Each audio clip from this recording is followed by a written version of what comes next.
por acompañarnos. Para mí es un placer presentar hoy a Olga Merino, a la que he descubierto a través de 5 inviernos. No sé si muchos de los que nos acompañan hoy quizá les haya pasado lo mismo.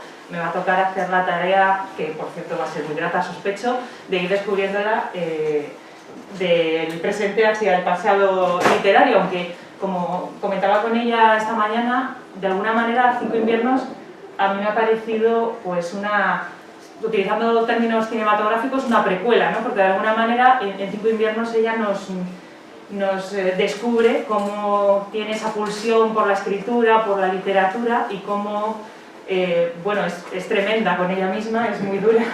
Hay una frase que a mí, hay una descripción que hace de ella misma en algún momento que dice amanuense del fracaso, ¿no? Porque no consigue darle forma a ese afán que tiene por escribir, hasta tal punto que, bueno, cuando se reúne con amigos o cuando está en momentos en los que puede estar distendida, pues lo que está pensando es, le estoy robando este tiempo a la escritura, que era como su obsesión, y de alguna manera es lo que la lleva pues, a ser periodista. Ella es licenciada en Ciencias de la Información, es máster en Historia y Literatura Latinoamericana en Reino Unido, y fue corresponsal para el periódico en Moscú durante 5 años, de ahí estos 5 inviernos que hoy viene a presentarnos. Estuvo en ese momento en el que la Unión Soviética pues, estaba derrumbando. Así que para un periodista, para un corresponsal, pues es un escenario ideal, ¿no? para conocer y para ir viendo lo que puede contar al mundo. Pero claro, ella lo que quería también era escribir, entonces estaba ahí en esa dualidad. Olga, yo creo que lo mejor la gente ha venido a escucharte a ti, es que nos cuentes eso, ¿cómo vives eso? ¿Cómo recuperas? 5 inviernos son tus 7 libretas rusas, ¿no? Porque siempre ibas escribiendo, anotando una especie de diario en el que contabas tus preocupaciones, tus miedos, lo que vivías. ¿En qué momento piensas que esas libretas van a ser pues, lo que dé forma a 5 inviernos? Me ha gustado mucho lo que... Ay, perdón. Bueno, muchísimas gracias a todos. Ya le he dicho a la librera, además, que maravilloso escaparate ha puesto con 5 inviernos acompañado de la gran literatura rusa. Está Bulgakov, está Tolstoy, bueno, maravilloso escaparate. Pues sí, como hablábamos esta mañana, me ha gustado lo de la precuela porque yo siempre he mantenido una especie de diario, desde los 18 años, ¿no? Ir anotando pues lo que se anota en mi diario, ¿no? Tus dudas y agobios de ese momento. Y claro, me llevé mi libreta rusa, en la que aboco tanto lo personal como lo que estaba viviendo, porque muchas cosas no te cabían en la crónica periodística, es que era, bueno, luego hablamos de ello, ¿no? Y ahí se fue quedando. Bueno, y aboqué muchas cosas de la cultura rusa, porque fue un descubrimiento. Yo cuando llego, la verdad, no conocía mucho el mundo ruso, no... Yo estaba... Mi mundo pasaba por Latinoamérica, más bien, ¿no? Y mis querencias literarias. Pero lo empiezo a descubrir, y siempre quedó la idea de algún día hacer un pequeño ensayito de historia cultural rusa, ¿no? Pero de esas cosas, de esos proyectos. Pero llegó la pandemia, que me dio ocasión, ese tiempo de encierro, de decir, bueno, a ver, estas libretas viejas, ¿no? Y empezar a descubrir cosas que me gustaban. Y es verdad, precuela, porque, bueno, si leáis 5 inviernos, yo tuve una vocación literaria muy temprana, que también en parte fue un castigo, porque a veces piensas, ¿no? Y siempre, bueno, intentando caminar hacia ahí, ¿no? A lo que yo pretendía llegar. Como tú dices, ¿no? Me puse mucho peso sobre los hombros. Y, no obstante, como la anterior novela que publiqué con Alfaguara, La forastera, por primera vez tuvo cierto, digamos, predicamento a pesar de la pandemia, es decir, que se portó bastante bien La forastera, y haber cumplido ya cierta edad, es como si ese éxito relativo, o sea, no soy ni Rosa Montero ni Pérez Reverte, entendedme, ¿no? Pero ese reconocimiento es como si me legitimara decir, bueno, por fin me ha costado, pero soy escritora, ¿no? Y me ha dado un poco como el ánimo de decir, bueno, esta es mi caja negra, ¿no? Estos son mis 27, 28 años, y así, y además, o sea, es curiosa la paradoja, ¿no? Como una escritora en formación que se está formando aterriza sobre un mundo que se está destruyendo, ¿no? Entonces hay ahí como unas fuerzas Yo creo que es bastante leíble, ¿no, María?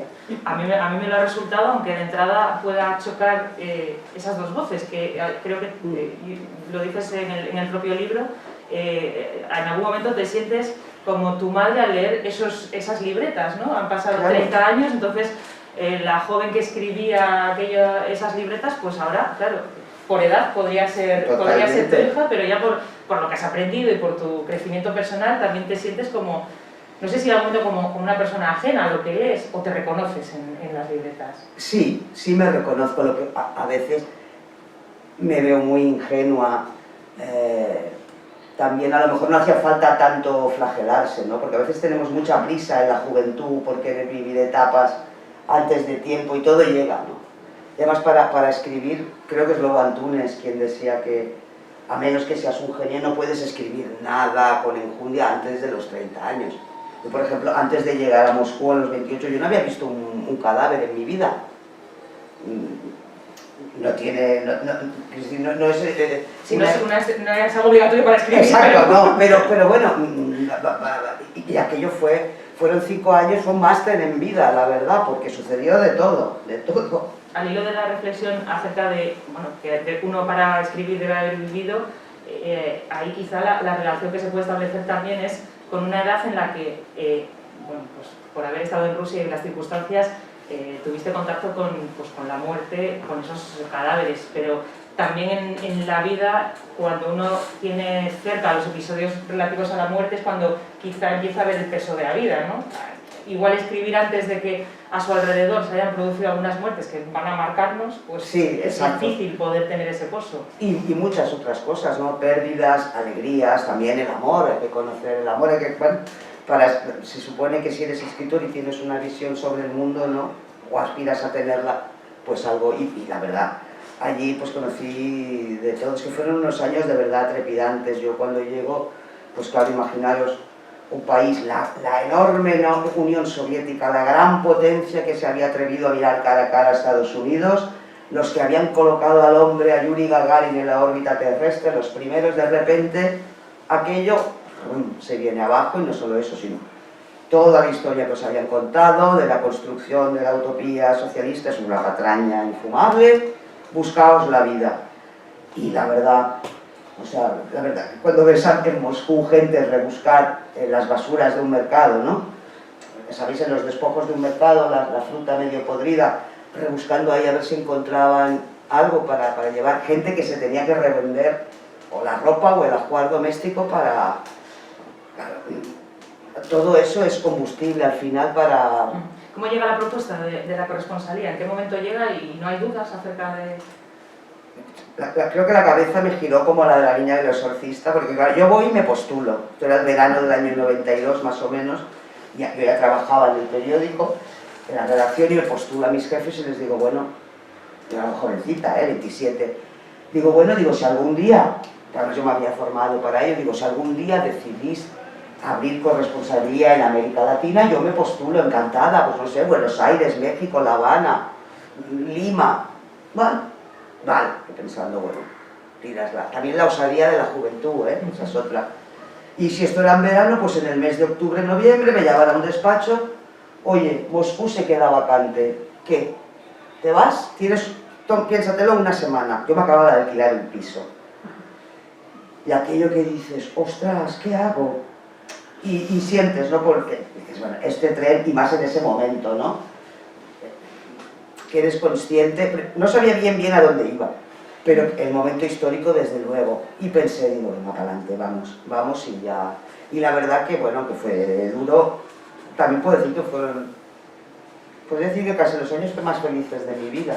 La vacante además la dejaba una santanderina. Sí, muy querida además, Berna González Harbour, además vino a buscarme al aeropuerto. Ella, nos cruzábamos, o sea, ella estuvo conmigo. Te daba los trastos, te pasaba el testigo. Me pasaban los trastos, además le compré, fue muy divertido porque claro, era todo tan difícil que le compré a Berna, pues, la nevera argelina, la lavadora de la RDA y otro electrodoméstico que más se usa en las casas, lavadora, frigorífico. Bueno, otro... Horno, no sé si en Rusia un horno en la que... Sí, había... Bueno, total, le compré pues los enseres y tal, y ella y estuvo conmigo la semanita aquella, pues desde llevarme a comprar sábanas hasta acreditarme, ayudarme, porque claro, yo no sabía, cuando yo no sé decir ni buenos días en ruso, nada. Pues eso, ayudarme a buscar un profesor de ruso, un traductor, pero al principio tuve que ir con traductor, todo eso. Bueno, y por eso, a ver, que sale en el libro, por supuesto. Y además, imaginaos, cuando la llamo a Moscú, desde la redacción, oye, Berna, que al final sí, y me dice, acuérdate, llévate antibiótico. Digo, madre mía, digo, ¿a dónde voy? Antibiótico, papel de váter y jeringuillas. Y le hice caso en todo menos en las jeringuillas. Yo si me enrollo mucho, No, sí. menos en las jeringuillas. Las compré, pero cuando estaba haciendo el equipaje, digo, madre mía, digo, a ver si en la aduana me ven este manojo de jeringuillas y piensan que soy drogadicta de algo, me detienen y la liamos. Digo, mira. Y mira tú por dónde, que al cabo del tiempo, de los años, lo necesité. Bueno, explico la anécdota, sí, que es divertida. Bueno, estuve malucha, me puse pocha por una gripe y tal, y fui a hacerme un análisis, y llego al hospital público ruso, imaginaos. Y veo, claro, no hay jeringuillas, y yo no la había traído. Y la enfermera me coge un dedo, me da un cortecito con un bisturí, y coge un potecito así de plástico, y me va ordeñando el dedo hasta que llenó lo que debía llenar. Digo, ahora entiendo lo de las jeringuillas. A ver, no pasó nada, pero dije, madre mía, aventura. Claro, eso es solo una anécdota, pero que nos da una visión de lo que era.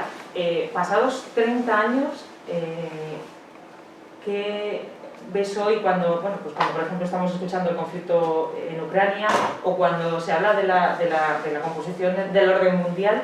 ¿Qué aplicas de aquello que viviste y dices, bueno, es que, porque en el libro hay un momento que, referencia creo que es a Chechenia, dices que Europa está por uvas? Sí, y así fue. Me acuerdo cuando estalló, que en parte es verdad, pero cuando estalla el conflicto de Chechenia, es decir, estalla la URSS, la República de Chechenia, que pertenecía a la Federación Rusa, se declara independiente en el año 91, y la cosa estuvo así fermentando, que bastante caos había con la caída de la Unión Soviética como para dedicarse. Y entonces fue Yeltsin que dice, esto no puede ser, estos no son independientes, estos son nuestros, vamos a por ellos. Y estalla la guerra. Y en aquel momento la OTAN dijo que no, que era un asunto interno ruso, cosa que es cierta. Bueno, en fin. ¿Cómo lo veo? Pues al principio yo me acuerdo cuando volví de Rusia, como me dejé un trozo del corazón allí. Bueno, siempre todos nos dejamos trozos de nosotros mismos allí donde vamos, ¿no? En las relaciones personales también, ¿no? Me acuerdo que si ponían en la tele un documental ruso, tal, no podía verlo. No podía. O sea, tenía que apagar la tele o irme a otro lado porque ¿Cómo veo lo de ahora? Claro, la vida allí me ha enseñado un poco a ver las cosas desde la óptica rusa, ¿no? O por lo menos a acercarme a su visión. ¿Cómo lo pueden ver ellos? Claro, lo que está sucediendo no es de ahora. O sea, no es del año 2014 cuando Rusia se anexionó la República de Crimea, mucho más antiguo. Claro, pensad ya que Ucrania es un país completamente dividido, ¿no? O sea, sin fronteras pero dividido. Todo el este rusófono, la gente habla ruso con mucho vínculo histórico, toda la cuenca minera del Donbass con Rusia, y un occidente, la parte occidental más, bueno, que habla ucraniano, más prooccidental, ¿no? Bueno, ese problema estaba ya ahí. Entonces, ¿qué ocurre? Yo creo que en estos 30 años hemos perdido una gran oportunidad, porque si la OTAN se crea en el año 48, después de la Guerra Mundial, en plena Guerra Fría, un pacto según el cual, si uno de los miembros es atacado, todos los demás responderemos como si nos hubieran atacado a nosotros. Bien. Desmantelada la URSS, desmantelado el Pacto de Varsovia, que nació a posteriori de la OTAN. Entonces, ¿contra qué nos estamos ampliando? Yo me acuerdo además que Solana, que era entonces, cuando yo estaba allí, era gran jefazo de la OTAN, vino, y la OTAN utilizaba otro lenguaje en aquel momento, ¿no? Vamos a construir la gran Europa, la Casa Europea, desde Lisboa a Vladivostok, fin de la Guerra Fría, la cordura. Pero, la verdad, yo ya sé que es complejo, pero es que las cosas no son tan negras ni tan blancas. O sea, ni la OTAN es Caperucita Roja en el bosque, ni Moscú el diablo cojuelo, ¿no? Es decir, bueno, déjalo ir a Putin, no soy yo quien lo defienda, pero... Y bueno, claro, se han ido ampliando, y si lo miramos desde ellos, imaginaos, me estoy poniendo en su papel, no quiero decir que sea la verdad absoluta ninguna de las dos, pero imaginaos, o sea, cuando se desploma la URSS, ellos retiran todo el armamento nuclear que había en los países satélites, Bulgaria, Rumanía, la Alemania del Este, todo para casa. Pero caramba, la OTAN tiene armamento nuclear en Bélgica, en Italia, en Holanda, armamento nuclear que es de Estados Unidos, entendedme, ¿no? De la OTAN, pero de Estados Unidos. Entonces dices, creo yo, a ver, llamadme ilusa, que un poco lo soy, tal vez estos 30 años se han perdido la oportunidad eso de crear, de liberarnos, entre comillas, los europeos, un poco de la tutela de Washington y haber dicho, hemos sufrido mucho los europeos, cada frontera es una cicatriz, basta, ¿no? No hemos aprendido bastante con la Segunda Guerra Mundial, pues oye, un espacio sin alianzas militares, a ver, llamadme ilusa, puede, pero bueno, y así estamos. Yo creo, no obstante, me enrollo mucho, ¿verdad? No. Pero es que claro, el tema como... Tampoco tiene una respuesta fácil. No. Creo que no llega a la sangre, que es un poco también enseñar los dientes, porque a Putin le viene muy bien. O sea, tiene oposición en casa, la que silencia, porque vamos a decir también lo malo, y le viene muy bien. Claro, lo que tampoco puede ser es que todo lo que sale en la prensa occidental, Rusia, los malos, bueno, quiero decir, bueno, también es entendible su postura, más por ejemplo cuando las dos invasiones europeas que ha tenido Rusia han sido terribles, en las guerras napoleónicas una y luego en la Segunda Guerra Mundial. O sea, no hubo otro país con más víctimas en toda la guerra, o sea, son 26 millones de muertos. O sea, fue atroz como pudieron parar la maquinaria nazi, ¿no? En fin. Bueno, ya ves que soy un poco rusófila, pero todo se cura. Cuando estás allí en Rusia, te das cuenta, y bueno, lo trasladas al libro, cómo hay dos maneras de proceder, ¿no? Hay pues, el cauce oficial de las cosas, lo que alguien que llega nuevo pues, pensaría que tiene que hacer cuando tiene que alquilar un piso, cuando tiene que hacer un trámite, y luego está la manera rusa de hacer las cosas, ¿no? La manera en la que poco a poco vas dándote cuenta también de, pues eso, de los vericuetos y de la manera de actuar. Que en eso también supongo que es fundamental pues, todas esas personas con las que... sí. Ese vínculo que estableces de rusos y de rusas con los que estableces relación, ¿no? Sí, no. Y además, bueno, como en todos los países corruptos, que la Unión Soviética ya lo era, pues como ellos le llaman, conseguir las cosas nalieva, por la izquierda, ¿no? Bueno, y así fue, o sea, yo vivía cuando llegó, heredo de Berna, un piso ruso, que aquello no era normal, o sea, porque en época soviética tú no podías convivir con soviéticos, estaba prohibido, los extranjeros, ya fueras diplomático, corresponsal, hombre de negocios, estaban obligados a vivir como una especie de compound, en un mismo lugar, ¿no? Sí, en un mismo lugar, con protección, vigilados por el KGB, porque no podíamos tener relaciones de tú a tú. Claro, yo ya llego en época rusa y heredo un piso ruso, pero sin contrato, de palabra. Pero claro, la inflación, yo probablemente habría hecho lo mismo. Si estoy viviendo en un alquiler, pues me subían cada 2 por 3 y ya digo, esto no lo puedo pagar total, que intenté buscar auxilio en uno de estos guetos para extranjeros, ¿no? Y no había, no se conseguía, un lío, y al final, pues bueno, fue Tata, un personaje entrañable, que ya no está entre nosotros, hija de exiliados españoles, la que se puso, además era muy divertida porque hablaba un ruso con mucho acento, pero cuando se ponía flamenca les pegaba unas brocas pues, al portero. Por lo oficial, por la vía oficial no había pisos, no había, no sé qué. Y por debajo ella habló con el portero de la urbanización aquella, pom, sí, tal, en una semana resuelto, algo hubo que untarle y ya tuve mi piso, pero sí es verdad. Claro, le reclamaban a Olga una deuda de otro corresponsal que ha ido por el mismo periódico y le reclamaban esa deuda y para poder darle ese piso le pedían a ella que se hiciera cargo de esa deuda que era totalmente no se podía afrontar, ¿no? $25.000. O sea, cuando voy al piso oficial me dicen, no te alquilamos un piso porque un antiguo corresponsal que trabajaba para tu periódico, no era Berna, Anterior. Muy anterior, dice, dejó un pufo aquí de 25.000 $. Y si quieres acceder, págalos. Bueno, yo ya me va a la empresa y decía, pero bueno, chata, sí, vamos. O sea, nadie, unos por otros la casa sin barrer. Y yo ahí en medio digo, esta gente es capaz de meterme a mí en la cárcel o algo, no sé. Y no solo por la cárcel, que digo, no llevará la sangre al río, pero digo, es que yo me quiero quedar con esta tontería burocrática y fue, bueno, al final lo solventamos así. Y luego también, la gente te lleva su buen recuerdo. Tuve también mucha relación con los niños de la guerra, que había muchos cántabros, por cierto.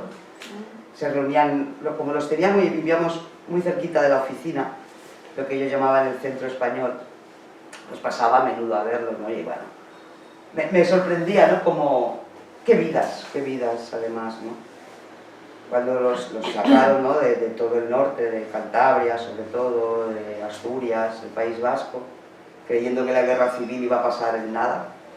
Y ya ves, algunos estuvieron allí 65 y 70 años esperando y nunca perdieron el idioma ni como la esperanza, ¿no? de volver.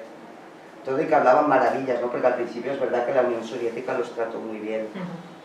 Los utilizaron, también es cierto, pero bueno. Claro, ellos iban con esa idea de que iban a estar 3-4 meses, de que era una manera de salvar a unos niños y les robaron una vida y... Sí, porque luego no les dejaban volver. Stalin no los soltaba. A un número que os voy a contar, pobrecillos. Y luego la Segunda Guerra Mundial. O sea, no bien salen de una guerra que les toca luego la Segunda Mundial allí.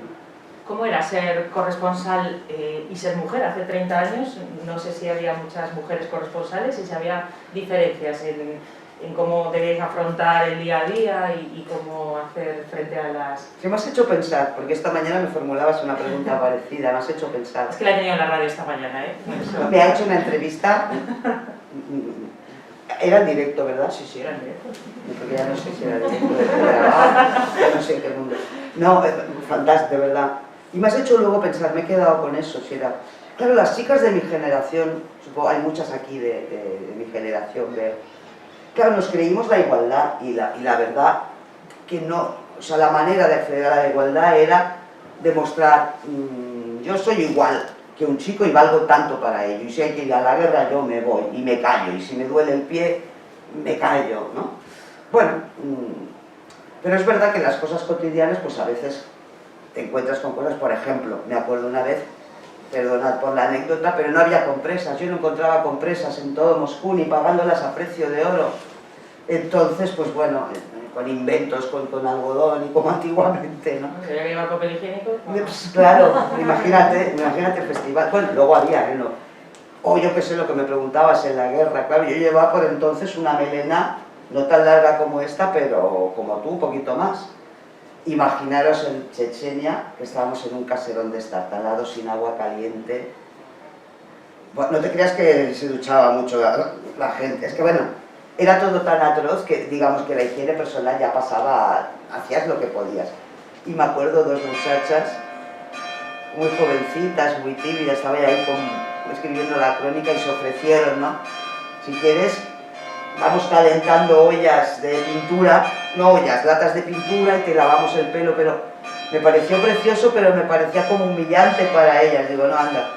Y bueno, aguantamos unos pocos días así, pero a lo loco. En el libro cuentas, por ejemplo, que los corresponsales hombres es más habitual que, por lo menos en aquel momento, que estuvieran allí pues con todo su, lo llamas andamiaje familiar, ¿no? Pues han ido con su familia, su mujer, sus hijos. Las corresponsales mujeres en su mayoría no tienen una familia propia y si la tienen no ha viajado con ellas a un destino como Moscú, ¿no? Ese era el patrón, María. Es decir, las que estábamos en aquel momento, que recuerdo por ejemplo a la mítica Rosa María Calaz, que os acordaréis de ella, ¿no? Con su mechón blanco, estupenda persona, sola. La que era Pilar Bonet del País, que hasta hace poco, sola. ¿Qué más? Silvia Odoriz, que era jefaza de la agencia EFE, sola. Y luego estaba yo. Luego Eva Orue vino un poquito después de Onda Cero, sola, o sea, mujeres solas. Y los chicos pues sucede al revés, o ya venían con el andamiaje familiar, o encontraban allí su pareja. Pero quiero decir, la mujer en cualquier caso no supeditaba su carrera a la de él, ¿no? Es decir, bueno, me acuerdo por ejemplo, a ver, no es pero claro, las señoras de corresponsales como La Vanguardia o ABC, pues habían dejado sus respectivos trabajos y allí algunas hacían crónicas de radio con lo duro que es, que tú lo sabes mejor que nadie, porque la radio cuando hay una noticia te están llamando a cada media hora, es horroroso, más las niñas, más la intendencia doméstica, porque allí era dificilísimo. O sea, pues, el ir al mercado a conseguir comida, eso, perdías unas llaves, hacer una copia de la llave, madre mía, todo era un número. Y pues, bueno, así es que así era, tampoco nos planteábamos nada, eran las cosas así.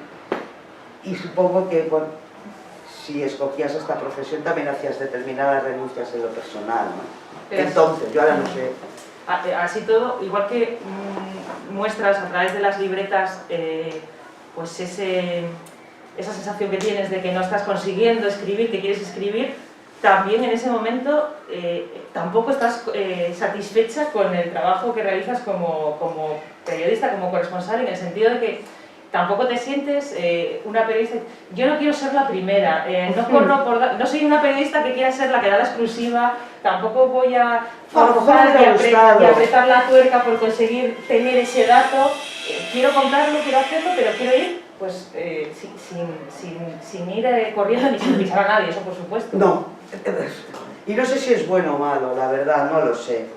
No lo sé, ahora ya, pues bueno, lo bueno y lo malo de la edad es que ya no hay vuelta atrás, ¿no? Te has convertido en lo que te has convertido y o lo asumes o lo asumes, ¿no? No lo sé si es bueno, me hace reflexionar, no lo sé. Pero no, a veces me ha hecho sentir mal la profesión, he disfrutado muchísimo, ¿eh? Yo he gozado porque un regalo como vivir 5 años en Moscú, imposible, pero me ha hecho sufrir la profesión en algunos momentos, por ejemplo, ¿no? Cuando tienes que entrevistar gente en Chechenia a ver qué ha pasado, hacer un reportaje, a gente que le han bombardeado la casa y que está viviendo en el sótano. Tú vas allí, intentas un acercamiento, ¿no? Porque intentas establecer una comunicación lo más próxima posible y sabes que cuanto más te acerques a esa persona, más sincero será y más se te abrirá. Pero tú te vas luego con tu trofeo, ¿no? Como un ladrón de guante blanco, y ahí te quedas con tu película, que yo me largo, ¿no?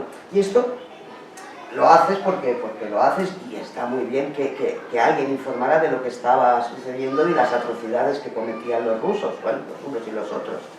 Pero eso, y no sé si es bueno o no para la profesión, supongo que no lo sé. O sea, desde luego no me he convertido en Oriana Fallaci, ni me darán un Pulitzer, pero he intentado hacerlo con honestidad. Pero igual aquí, o sea, cuando surge una noticia, yo que sé, un desahucio, vas allí, hablas con la gente, pero tú haces tu noticia, la escribes y el marrón se lo queda.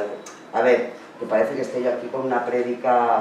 No, pero sí que es cierto que puedes tener la sensación de que te estás colando en la vida de las personas, que pueden creer que el hecho de que tú cuentes lo que les está pasando les puede ayudar, que a veces es así, a veces el foco se ponga sobre un problema, puede ayudar a solucionarlo, pero no siempre es así, entonces puedes sentir esa insatisfacción de no haber podido hacer más, ¿no? Sí, lo que pasa es que no puedes cargar, ¿no? Yo creo con todo, es como un médico, tú no puedes... haces lo mejor que sabes en cada momento, tienes que construirte una coraza, supongo, porque si no, si piensas, cada vez que yendes el bisturí en la carne, te pones a temblar y que, bueno, pones todo y es tu trabajo, ¿no? Curar a esa persona con todos los riesgos. En fin, yo la he disfrutado mucho también, pero es eso, me cuesta apretar las tuercas. ¿Y qué fue lo que, nos contabas, qué fue lo que te llevó allí? Pero ¿qué fue lo que hizo que fueran 5 inviernos y ninguno más, y no hubiéramos esto? Qué buena es preguntarme, es estupenda, una periodista, es que no, es que por eso son tan necesarios los periodistas, porque preguntan bien. ¿Qué fue lo que me hizo quedar? Primero, fíjate, porque yo creo que mucha gente de la profesión o de mis compañeros no daban un duro por mí. ¿Sabes aquello que dice, guau, esta? Enseguida se vuelve. Esta se vuelve. Y entonces, a veces, ¿sabes? Al jugar a la contra, no voy a aguantar. Tengo mucho aguante, aunque puedo ser delicadas, en sí le tengo bastante... Y luego que me sentí como, no sé, era tan excepcional lo que estaba viviendo, porque la conciencia nunca la perdí de que estaba viviendo algo realmente histórico, historia. Es que era cada rato era una noticia nueva. El Papa Wojtyła era entonces, el Papa Wojtyła pisa por primera vez un país de la ex Unión Soviética, Lituania, corriendo para allí, todo era noticia, ¿no? Y luego que me gustó mucho la cultura, la manera de ser, esa capacidad de sufrimiento de los rusos. Y luego, igual esto es una teoría pasajera mía, en el fondo, Rusia y España siendo tan divergentes, no tiene nada que ver, hay como un hilo invisible que las une, ¿no? ¿Cómo decirlo? Yo creo, igual me equivoco, podemos discrepar, que no hay dos países en Europa con una historia más trágica. Eso por un lado. Y luego, son muy pasionales y románticos y utópicos como nosotros, ¿no? En el fondo la revolución es la gran utopía, ¿no? Vamos a construir el paraíso del proletariado en la tierra, sí. Gracias. Y el Quijote, por ejemplo, podría haber sido un personaje perfectamente ruso, esa cosa pasional y romántica la tienen.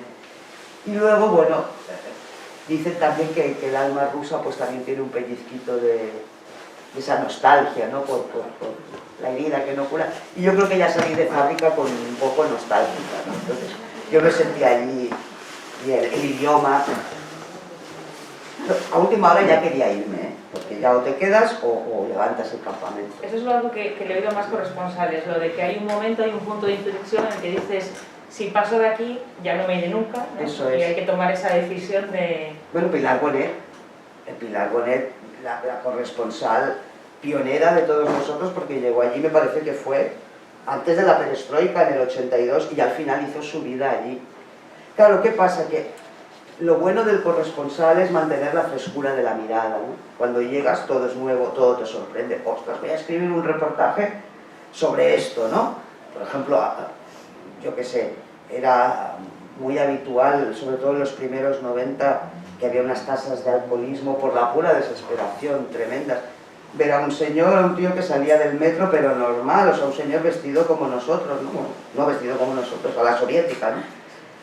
Desplomarse sobre la nieve de la borrachera y bueno, y que había una especie de ambulancias que recogían a estas personas, se las llevaban hasta una especie de departamentos, más que nada para que no murieran de hipotermia, hasta que se les pasara la... Tenía un nombre, no recuerdo. La Pitrischbitter, desembriagador. Eso. Claro, cuando acabas de llegar todo esto te llama la atención, pero cuando ya has visto, ya se te opaca la mirada. Entonces yo creo que es bueno... Cada cierto, yo creo que los 5 años es perfecto para decir. ¿Qué consejos le diste a la persona que llegó después? No sé si pudiste hacer como hicieron contigo o en este caso no fue igual. Me acuerdo además la persona que vino, Mar Marginedas, que además, bueno, no sé si recordáis, estuvo secuestrado en Siria mucho tiempo, después de la etapa rusa. Me acuerdo que en aquel momento él venía obsesionado, porque venía de Argelia, de cubrir, o sea, toda la parte del Magreb. Y él no quería irse, ¿no? O sea, él estaba muy a gusto y tal, y ahora que empiezo a hablar árabe le dije, te enamorarás. O sales de inmediato o te enamorarás. Y está encantada. Ha vuelto, porque fijaos qué le ocurrió. Hizo su periplo en Rusia, lo acabó, fue a la guerra de Siria, lo secuestraron, ahora no sé cuánto tiempo estuvo secuestrado, bastante, estuvimos sufriendo mucho porque nos teníamos lo peor, el desenlace. Volvió a la redacción y no se integró bien. O sea, claro, me imagino que de una experiencia tan traumática como aquella no levantas cabeza. Entonces, Moscú le ha permitido la distancia para él sentirse, bueno, pues que esa adrenalina le va y lo suficientemente seguro como para no estar, pero no podía soportar la vida en redacción, no se consumía, no. O sea que ha vuelto. O sea que sigue en Moscú. Sigue en Moscú. Ha repetido. Hay un momento también en el que, me decías antes, se lee bien, y no sé si acabé el pensamiento que quería exponer, que es curioso porque de un lado están tus libretas, lo que rescatas de las libretas, contado en la voz de esa joven de 20 y pocos años. Luego está lo que añades con la visión de ahora, lo que ya sabes, y luego hay como fogonazos, porque de repente, claro, mientras tú estás ahí también, suceden cosas en el resto del mundo, suceden cosas en tu familia. Hay un momento en el que hay un fogonazo que es un impacto. A mí me produce la muerte de tu tío Paco, que es algo que, bueno, 30 años después, sigue sin 20 años creo que han pasado, 30, 20. Del 93 ahora, ¿cuánto han pasado? No me vas a calcular, yo soy 29. 29, pues eso. Y claro, tú estás allí, es algo que vives desde esa distancia, pensando también que es una película, que es algo que es increíble. No, esto sucedió de la siguiente manera. Claro, como era un diario, claro, yo apuntaba todo aquello susceptible de ser apuntado. Bueno, os hago el cuento completo. Llamo a mi mamá, era el 17 de diciembre, me acuerdo perfectamente, del año 93. Y le digo, mamá, ya tengo el billete de avión para Navidad, venía a buscarme al aeropuerto, tal. ¿Sí? Me dice, oye, nena, dice Paco, tu tío, que no es, para entendernos, era mi tío político, es decir, estaba casado con mi tía carnal, para que os situéis. Dice, Paco lleva 2 noches o 3 sin aparecer por casa. ¿Qué dices? Bueno, y así queda la cosa, ¿no? Lo típico piensas, a ver, a cualquiera nos puede dar un siroco, ¿no? Yo qué sé, te enamoras de otro, dices, lo dejo todo. Pero conociendo a Paco, su manera de ser, sus creencias, sus valores, con 2 hijos que tenía, te puedes enamorar de otro, irte a un convento, pero quiero decir, ese silencio no cuadraba. Y efectivamente fueron las navidades más tétricas. Mi tío, bueno, fue asesinado, junto con otro señor. O sea, mi tío trabajaba de inspector en la Seguridad Social y fue a reclamarle una deuda a un señor que tenía un bar alquilado en Barcelona. Entonces, este señor, que era un perla, digo era porque ya no vive,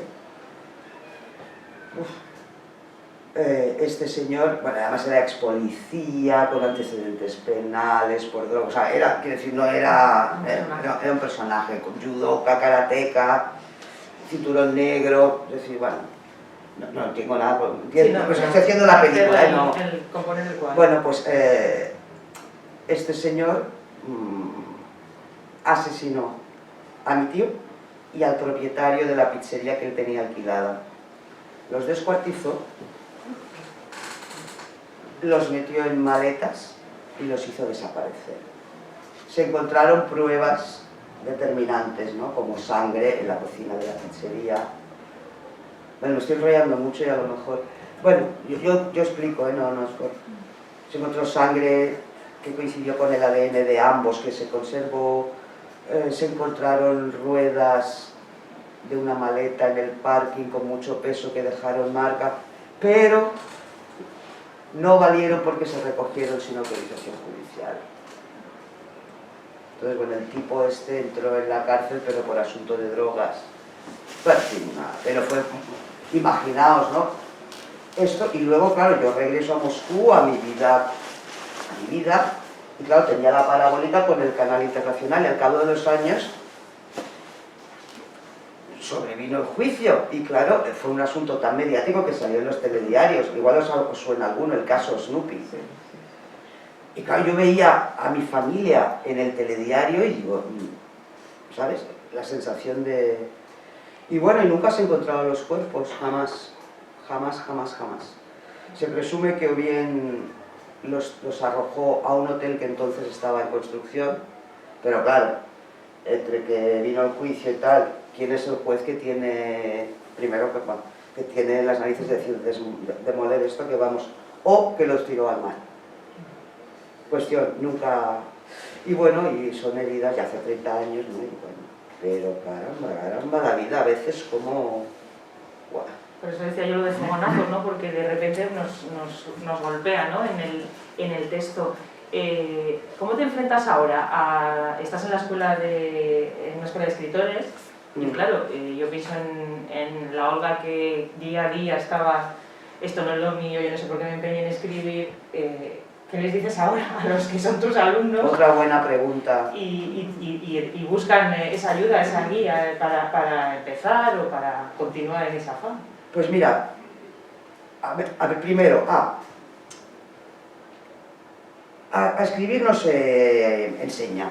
O sea, yo siempre se lo digo, o sea, podemos enseñar unas técnicas, ¿no? Enseñar a dominarlas, ¿no? El punto de vista, cómo se crea un personaje, una estructura, tal. Sí que son herramientas, ¿no? Pero es como un carpintero, tú le puedes poner aquí la gubia, el formón, el no sé qué, dices, haz un armario.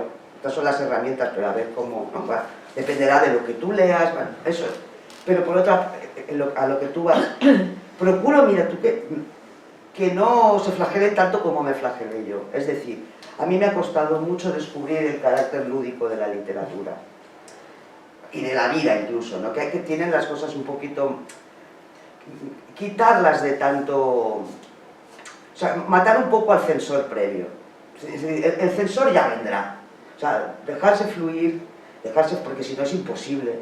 Si tú te pones a escribir y te pones sobre los hombros el peso de Thomas Mann o de la montaña mágica o de Proust, no vas a escribir una línea, ¿no? Porque...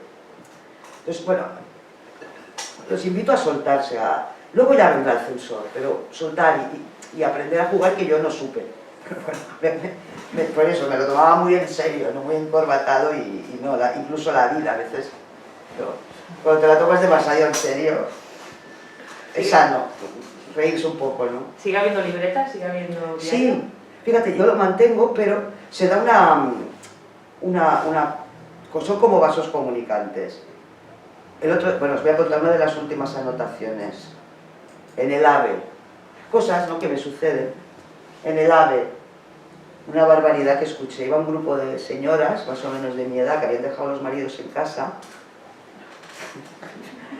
Me río porque habían dejado a los maridos en casa y no sé por qué estaban hablando de padres, de tías, de abuelos, de gente pues que se va quedando atrás. Y dice una, dice, a mi madre tuvieron que meterle un cheringazo para rematarla.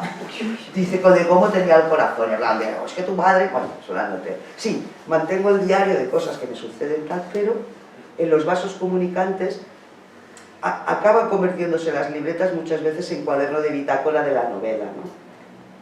La que está en proceso. O sea, y cuando la novela o lo que tenga en la cabeza más grande es o más espacio va ocupando, y la cotidianidad pues se va desapareciendo, ¿no? Hay otro momento también que en el libro explicas eso, ¿no? Como el libro va creciendo y la libreta, claro, se va quedando sin anotaciones porque te lo lleva todo el libro. Exacto, o sea, a la que ya encontré, porque yo no... Se me metió en la cabeza que yo no volví a España sin una novela acabada, pero vamos, y a por ello fui. Entonces, a medida, claro, que la novela iba tomando cuerpo, las libretas desaparecían y no quise poner toda está esbozado, ¿no? Pero también, claro, al lector no le aporta nada, ¿no? La biografía, ¿no?, de un personaje, que yo me inventaba su biografía de pe a pa. Bueno, he expurgado bastante, bueno, 7 novelas se han quedado en un libro. 7 libretas, ¿no?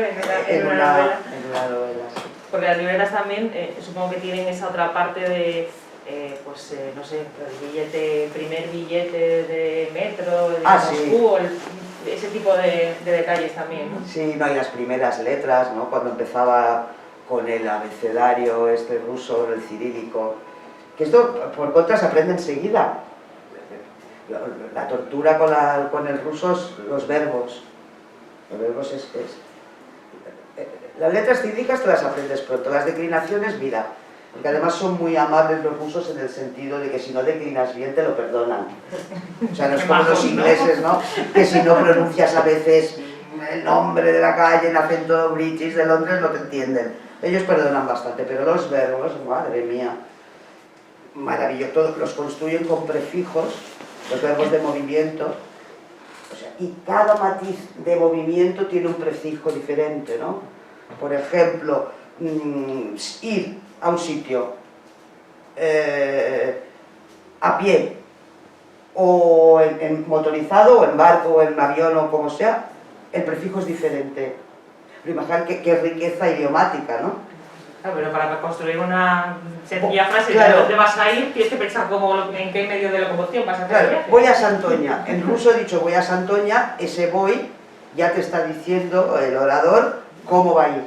Si a pie, a ver, es una tontería, no vas a ir a Santoña a pie, ¿no? Pero si vas a pie o en ruedas. No, una pesadilla. Apasionante, pero... Sí, hacía collage. Me acuerdo además también, tuve grandes problemas con las cucarachas. No pensáis que no limpio, que sí que limpiaba, pero es que era como una plaga en todo el edificio, algo horripilante. Pues la propaganda de los que veía a desinfectar está ahí pegada, algún billete con la cara de Lenin, sí. Al final, para las cucarachas, el remedio fue... Bueno. Ningún exterminador pudo con ellas, nada más que un remedio que encontrasteis casi de forma casual. Sí, una muchacha cubana se fue a un... Bueno, habíamos probado de todo. Habíamos probado las casitas esas que se meten, los sprays tipo Cucal. Hablaban de gatos, pero a mí me daba cosa tener un gato en casa, tú, ¿no? Que los gatos los ahuyentaban. Un aparato de ultrasonidos, digo, a ver si me vuelvo yo loca, las cucarachas, los ultrasonidos, digo, quita, ya más ultrasonidos rusos, soviéticos. Con la KGB por el medio. Que ya nos pinchaban los teléfonos. Y bueno, y con el problema de las cucarachas, y esta mulata, que era estupenda, se fue a un almacén, pero aquello era como Chinatown, aquello era, no sé, como un bazar rarísimo. Ah, me han dicho, toma, pruébala. Ella se llevó para su casa porque es que era... Entonces era una tiza como las de escribir en la pizarra, y entonces ibas, según decían, la letra estaba en chino, ¿no? Pintando una raya de tiza de yeso, pues por los zócalos, por el suelo. Oye, yo no sé qué llevaba la tiza china, o sea, veneno no, yo qué sé, el novichok ese como lo que echan los rusos, no lo sé qué llevaba. Pero es más, se quedaban allí mismo, había que luego no iban a morir a su vez. No, se quedaban, hacían así y con las patitas como un ataque nervioso y fritas, pero no había manera, no, y no es broma, o sea, un año tuve que fumigar 3 veces. O sea, de esos tíos que vienen, váyase usted de casa, duerma, búsquese, vaya a dormir a casa de una amiga, y volvían, en fin, miserias. No sé si queréis plantearle alguna pregunta a Olga. ¿Pero realmente os tenían pinchados los teléfonos? Sí. Es decir, a ver, se notaba, además, lo hacían aleatoriamente a la población, sobre todo a los extranjeros, y notabas muchas veces unos bajones en la línea tremendos, que probablemente era jugueteo, porque ya ves tú el interés que podía tener el KGB en escuchar el día que llamaba a mi madre, ¿cómo estás? O el día que llamaba a la redacción, oye, ¿cuántas líneas te mando de esto? Tanto. Pero sí que lo hacían. Y, es más, compañeros míos, el KGB le dejó un recadito una vez. Se enteró, esto ya en época soviética, anterior, soviética. Era el corresponsal de La Vanguardia, Rafael Poch, esto lo encuentro en el libro además. Otro corresponsal de Alemania, de la otra, o sea, de la RF, no la de la Alemania comunista, la otra, le trajo una cerradura de placas, o sea, una cerradura buenísima, y se la instaló. Y no sabe cómo, en la cocina tenía de ese piso, claro que eran pisos, como os decía antes, estatales, o sea, tú no podías vivir donde te diera la gana, ¿no? En el Paseo Pereda, no, era donde te decía el Estado soviético, luego. Pues le entraron en la cocina un reloj que no atrasaba, le cambiaron la hora, le dejaron un recadito, o sea, para que notara... Para que supiera que habían estado allí. Sí. La paranoia. No, bueno, y además, esto también, ¿sabéis qué pasaba al principio, También se notaba mucho en las relaciones personales. Claro, como había estado prohibida la relación fraternal entre soviéticos y extranjeros, porque te podían declarar como soviético enemigo del pueblo, declarar que eras un espía, o sea, montártela, había cierta desconfianza en las relaciones personales, aunque ya se podía, ¿no? Yo de hecho vivía en un bloque, todos éramos rusos, pero había cierta desconfianza, ¿no? Como herencia pues de todo lo que habían pasado además, ¿no? En los años 30, las delaciones tremendas, ¿no? Todo el terror estalinista, y eso un poco lastraba las relaciones personales con cierta desconfianza, hasta que costaba un poco, hasta que... Pero luego salías a la calle y taxis no había, y cogías, levantabas la mano y te montabas en un coche Sí, y sí. pactabas un precio. Así era, claro, como todo el mundo era tan pobre, estaba todo el mundo lampando, porque las fábricas no pagaban, no había liquidez. Entonces, claro, el personal iba a 2 velas. O sea, es que fue tremendo, de verdad. Esto en los libros de historia ha pasado así, pero... Entonces, claro, la gente se hacía un sobresueldo y no había taxis. Entonces tú te ponías en el arcén, bueno, digo arcén porque eran unas avenidas enormes, ¿no? En la acera, en el borde de la acera, a 15 grados bajo cero o a lo que fuera, extendías la mano. Entonces, a veces se te formaba hasta cola. Un paisano, 2, 3, helada. Abría la ventanilla. ¿A dónde vas? A la Plaza Roja.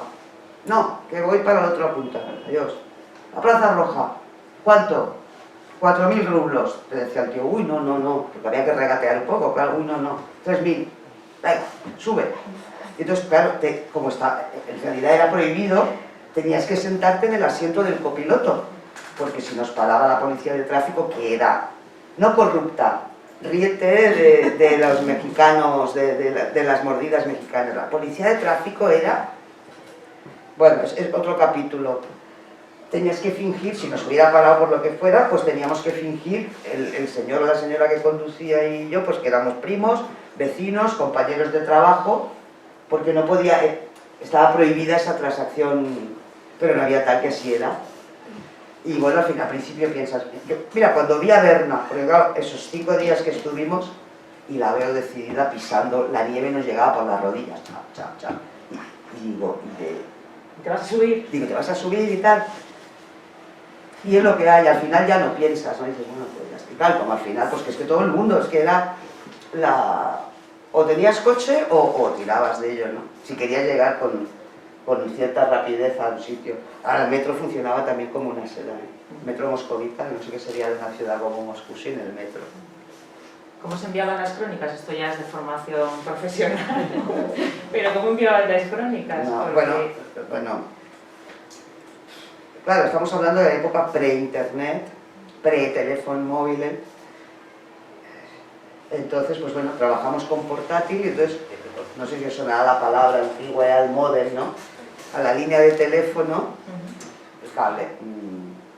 Eran tan malas las líneas, lo que decíamos de los pinchazos y tal, que no había manera. O sea, imposible. Además, claro, yo trabajaba en la oficina cubana. Yo les alquilé un cuartito a la agencia oficial de prensa cubana. Pues no sé si estaban pinchados, yo no lo sé, pero que yo no tiraba. Entonces me tocaba dictarlas.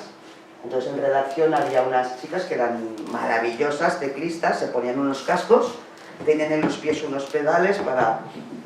Entonces, el presidente ruso, Boris Yeltsin no era fácil. Era fácil. Pero yo qué sé, el ministro Primakov, Pontevedra, Rioja, Italia, España, Kilo, Oviedo, Valencia, y así. ¿Cómo hemos cambiado? Te costaba más mandarlas que hacerlas prácticamente. Ya te digo, no, y un sufrimiento. Claro. Un sufrimiento, porque además con piezas, aquellas chiquillas de verdad eran estupendas, te grababan y luego ellas ya lo... O sea, que no tenías que sí, la velocidad, digamos, de... Ellas grababan y luego lo transcribían con estos pedales que digo, ¿no? Rebobinar o darle forward. Maravillosas, con una paciencia. Y además, claro, el tiempo jugaba en mi contra con la diferencia horaria. Es decir, porque Moscú son 2 horas más tarde y a lo mejor en la redacción, yo que sé, a las 7 de la tarde estaban todavía frescos y tal, y para ti ya a las 9, oye, que cambiamos la sección, que ha pasado tal cosa, venga, que abres, ostras. Y bueno, ya estaba bastante, ¿no? Apasionante, pero uff, ¿qué te voy a contar? No, yo crónicas desde Rusia no mando nunca. No, pero bueno, lo mismo te pasa en Laredo, claro, cuando hay noticia, hay noticia. Yo quería saber si tenía relación con algunos otros periodistas de medios de allí y cómo era la libertad entre esos medios para informar, ¿no? ¿Qué pasaba? Si eso es así, cómo era entonces y si ha cambiado. No sé si tú vuelves periódicamente o si has visto algún cambio. Sí que ha cambiado y para mal. Mira, por una parte, hacíamos mucha piña. El otro día hablaba hace un par de semanas con Rosa María Calaf, que ha viajado muchísimo más que yo, ha estado corresponsal en muchísimos países, y dice que ella apostaría porque en ningún otro lugar como en Rusia se hizo tanta piña entre los corresponsales, ¿no? Porque nos ayudábamos por las dificultades del idioma, por comprender qué era lo que estaba pasando y tal. Y es cierto que en aquellos años 90, primeros, aunque era el caos, que aquello era el lejano oeste, sí que había libertad de prensa. Por ejemplo, nos podíamos mover con bastante libertad por la Chechenia en guerra, entrevistar a los comandantes chechenos, o sea, y incluso los periodistas rusos, ¿no? Cómo informaban. Claro, porque el periodismo ruso iba un paso más allá, o sea, a donde investigaban ellos el corresponsal no llega. Por ejemplo, Ana Politkovskaya, que sacó todas las atrocidades que estaban cometiendo las tropas rusas en Chechenia, pues ya visteis cómo acabó, asesinada. Volvía del supermercado con las bolsas del súper y un sicario, pam, la estaba esperando y la liquidó. Recuerdo otro también a quien pude entrevistar, Yuri Shekoshin, aquel hombre estaba investigando las mafias, también lo pelaron. Es decir, en aquel momento había libertad de prensa, pero bueno, y además ahora con Putin, hay que decir lo malo, pues sí, también. Y una de las cosas es esta, la libertad de prensa. Me contaban el otro día, por ejemplo, que se ha estrenado un biopic sobre la vida de Elton John. Bueno, pues censurado. Censurado en el sentido de que en la biopic resulta que Elton John no es gay. Pues bueno, Pequeño matiz. un pequeño matiz. Entonces, está pasando lo que está pasando en Rusia, tampoco vamos... Pero es verdad, muy buena pregunta, porque es verdad, hubo, a pesar del caos, libertad de prensa bastante en los años 90, sí. A ver, no te podías mover sin que te acreditara el Ministerio de Exteriores, ¿eh? Tú estabas completamente controlado, pero bastante, sí. Y ahora pues no. Ahí todo el drama de los rusos que vivían y que, bueno, que siguen viviendo y toda la tragedia histórica que arrastran, ese alma rusa y tal, pero sin embargo del libro me ha llamado la atención el sentido del humor particular que tienen, que se ríen de sus propias desgracias y lo hacen de una forma muy, muy curiosa. Sí, Borja, tienen un sentido de humor que te partes con mucha retranca. Hicieron incluso durante la época soviética del chiste político un arma, y eran muy buenos contando el chiste político. Había uno que me parece que está en el libro, a lo mejor no os parece muy bueno, pero a mí me causaba mucha risa. Os cuento, para la bobla es un pescado en salazón como nuestro arenque, ¿no? Y el chiste decía, chiste que no es chiste, dice, ¿tú sabes lo que es una bobla? Una ballena que sobrevivió al comunismo. Pues eran muy buenos haciendo chistes y... Es que claro, es una válvula... Bueno, y no hay más que ver las vanguardias rusas con... Perdona.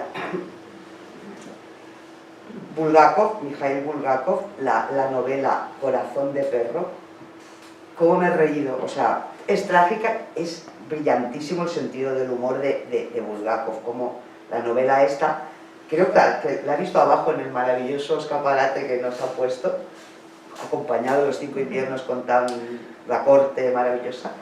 Pues imaginaos, qué brillante Bulgakov, ¿no? En los años 20 escribir algo así. Un perro callejero, un chucho callejero, un experimento, un doctor le implanta la hipófisis y los testículos de un perla.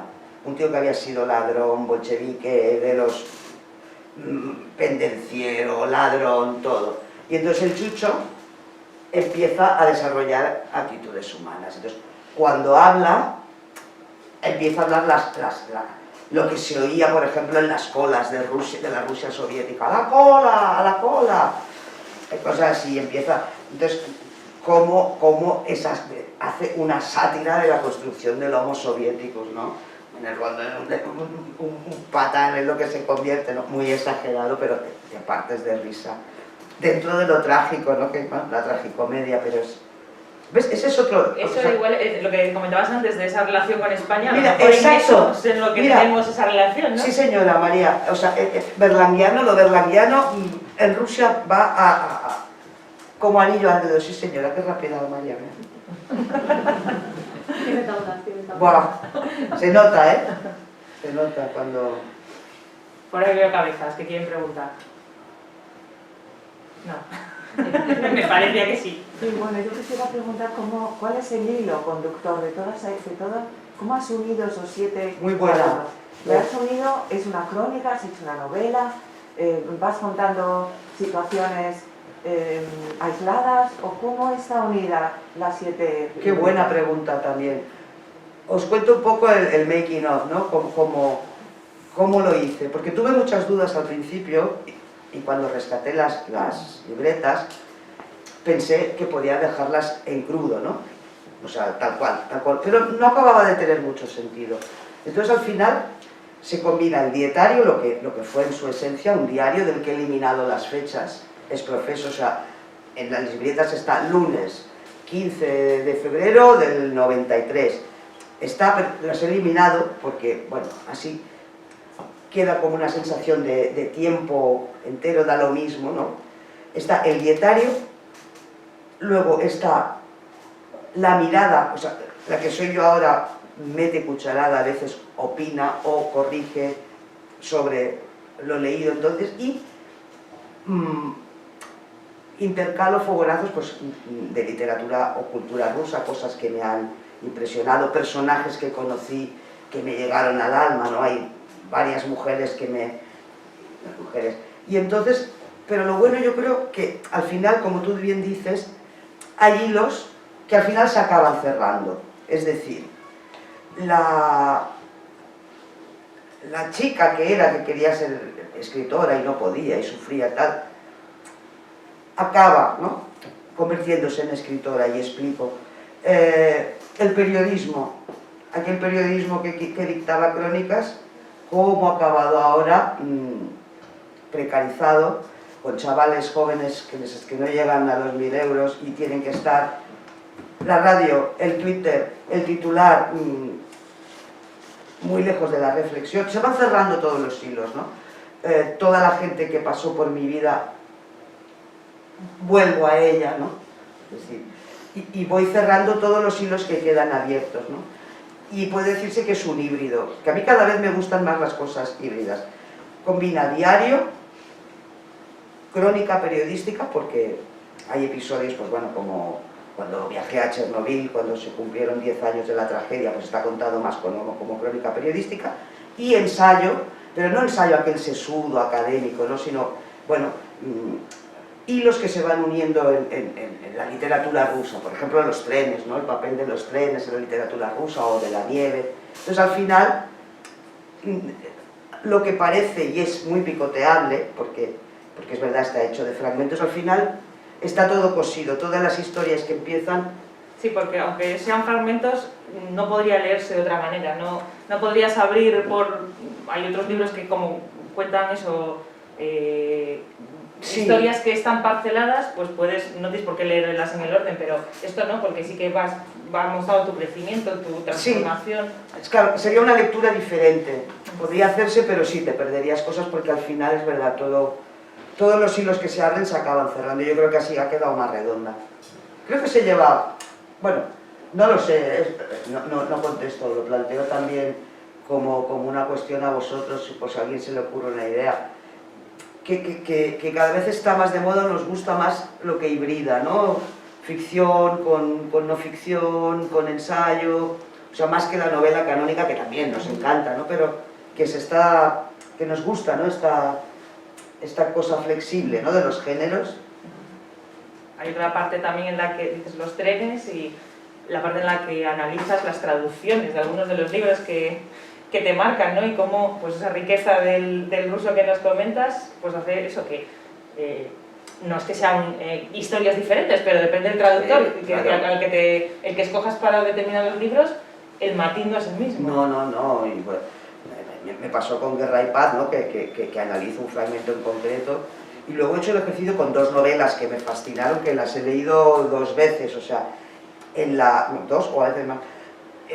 Claro, en este país tuvimos la mala suerte de que, bueno, por razones... Claro, ¿os acordáis que hacía años, los que sois más veteranos, que llevábamos en el pasaporte, ¿os acordáis cuando era verde el pasaporte, creo? Que ponía válido para todos los países excepto la Unión Soviética, Albania... ¿Os acordáis, no? Sí. Bueno, total, pues como sería, pues, como no había relaciones, ¿no? Total. Por lo que fuera, pues claro, durante muchos años estuvimos leyendo traducciones del ruso a través del francés. Entonces, claro, ya sabía que llegaba. Y he hecho la prueba bueno, en aquel tiempo, por ejemplo, yo cuando me leo el Doctor Zhivago, pues yo no sé si era la del francés o no, pero no estaba mal, todo hay que decirlo. Y ahora ha salido una hornada de gente joven, hay unos traductores magníficos del ruso, gente que te diré de 30, 40 años que además que han podido ir al país y se nota el cambio, ¿eh? Marta Rebón, por ejemplo, tiene unas traducciones magníficas. Sí. ¿Nos anima nadie más?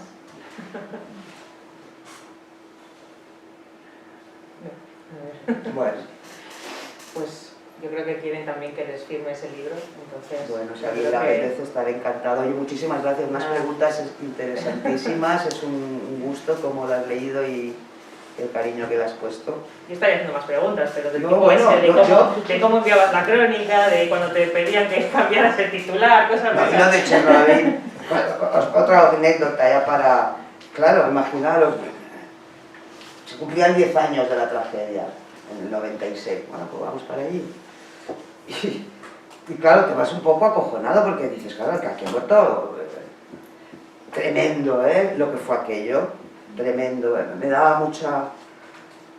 Curioso, ¿no? Porque, claro, cuando vas a los sitios comprendes mejor las cosas, ¿no? Hubo muchos cánceres infantiles. Mirad, lo voy a explicar en plan patán, porque no soy médico, pero resulta que la tiroides, para funcionar, tiene que estar saturada de yodo, ¿no? Lo explico mal, no soy doctora ni de ciencias, soy de letras puras. Según explicaban los médicos de allá. La tiroides, sobre todo en la infancia, tiene que estar saturada de yodo para regular el crecimiento y tal. Entonces, como en aquellos países, Ucrania y Bielorrusia, la dieta es bastante pobre en yodo, por las razones que sean, supongo poco pescado, no lo sé, bueno, lo que sea. Entonces, ¿qué ocurría? Cuando estalla el reactor, entre la nube, toda la porquería radiactiva que salta, uno de los isótopos era yodo radiactivo. Y esos pobres tiroides de los críos, por eso hubo tantísimos cánceres infantiles. Bueno, a todo esto iba, claro, acojonada, y había en una parte del campo lo que le llamaban la zona muerta, donde la radiación, bueno, pues había habido ancianos que habían vuelto, o sea, los habían repatriado, pero 10 años después decían, yo me vuelvo para mi campo, porque los habían llevado a la ciudad, eran gente campesina, y yo estaba aquí con mi nuera, el otro en pisos pequeños, madre, yo me vuelvo al campo, total, para lo que me queda en el convento, y estaban allí, pues, cavando sus patatas en la tierra radiactiva, sus cebollas, y entro en una isla, como en las películas, todo lleno de iconos, de velas y luz eléctrica, una cosa negra, y una pobreza digna, pero... Y aquella mujer me ofrece unos buñuelos que había hecho con frutos del bosque, y yo no supe decirle que no. Me lo zampé, me lo tragué entero, y digo, anda, alabado sea Dios. ¿Sabes? Aquello, esto es como los pavos, digo, igual si no lo mastico, no mata. Y bueno, estoy aquí. Pero bueno, dices, bueno, como la vida, claro, es que era todo así, pero a mí ya me da igual, claro, para estar mal en Kiev, en la capital, gente que es del campo, imagínate, la pones en un piso pequeño, atestado, voy a mi casa ya, total. ¿Tú te crees además que les dan medicinas a lo mejor para que... Y bueno, es que claro, si me dais café... Hay otro episodio que a mí también me llama mucho la atención, o el contraste, como lo defines, que es cuando acudes también a, creo que es un vertido, ¿no? Un vertido Sí, que hay de petróleo. y acudes también a un lugar que está en medio de la nada, hasta llegar a ese lugar hay que atravesar pues de todo. Y claro, cuando llegas allí, yo me hago un poco esa imagen de los bares, de las películas americanas, ¿no? Totalmente, de esos bares en los del que hay oeste. gente todavía con sombrero de vaquero y chicas bailando, la música, pero estás ahí a 40 bajo cero. No, horroroso. Allí sí que me asusté del frío, digo, madre mía. era, claro, en el Ártico, o sea, faltaban 50 kilómetros para llegar a la línea que marca el Ártico, ¿no? Sí, sí. Y bueno, hubo un vertido, claro, como las tuberías soviéticas estaban hechas por un vertido de petróleo, madre mía, tremendo, y bueno, para allí que me fui. Y es eso, ¿no? Como las ciudades esas de frontera típicas, que solo había eso, ¿no? Extranjeros de la Exxon, de todas las petroleras, chicas rusas que iban a buscarse la vida, y dos cosas de cenar, o pizza o pollo. Y eso, aventuras, pero claro, todo esto es vida y fue una aventura apasionante, la verdad. Sí, un regalo. Pues nada, un regalo es haber charlado contigo y que nos lo hayas contado, Olga. Bueno, un regalo de presentadora tú. Muchas gracias, María.